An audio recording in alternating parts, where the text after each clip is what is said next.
ஆறநூறுபு. ஆறநூறுபு என்றால் என்ன? தமிழ் இலக்கணம்.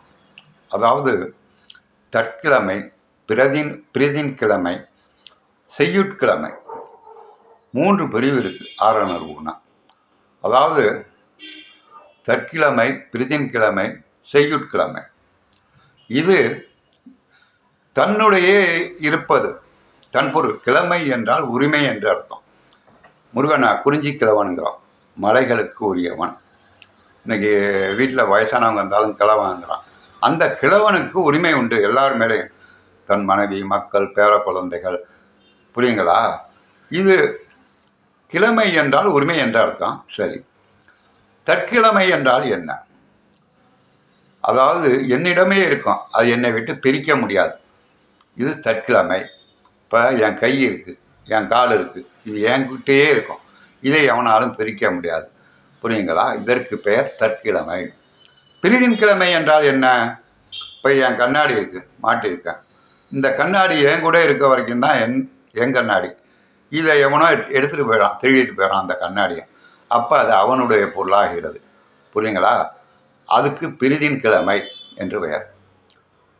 அதாவது தற்கிழமை, பிரிதின்கிழமை தன்னோடு எப்போதும் இருக்கக்கூடியது தற்கிழமை.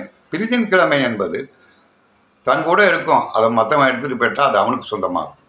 இப்போ என்னிட்ட காசு பணம் நிறையா இருக்குது, ஒரு 50,000 ஒருத்தன் திருட்டிட்டு போகிறான். அப்போ அவனுடைய காசு, என்னுடைய காசுன்னு சொல்லுவானுங்களா யாரும்? இது பிரிதின்கிழமை. செய்யுட்கிழமையும் ஒன்று இருக்குது. அது என்னன்னு கேட்டிங்கன்னா, அதாவது எனக்கு உரிமையான பொருள் தான். திருவள்ளுவர் திருக்குறளை ஏற்றிருக்கிறார். நான் இப்போ திருக்குறளை வச்சு உங்களுக்கு பாடம் சொல்லிகிட்டு இருக்கேன். அதனால் திருக்குறள் என்னோட சேர்ந்ததா? வள்ளுவர் தான் சேர்ந்தது. புரியுங்களா? கண்ணதாசன் பாட்டு எழுதுறான், கண்ணதாசன் கவிதையை நான் வச்சுருக்கிறேன். உடனே இந்த கவிதை யாருது அப்படின்னு சொன்னால் மனோகரன் கவிதை நான் சொல்ல முடியும்?